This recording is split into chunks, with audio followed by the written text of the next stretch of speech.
कबहू हंसी दे हो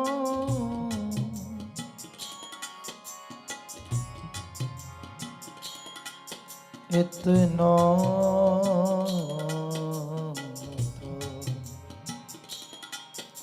कबहू हंसी दे हो सुनहु कृपा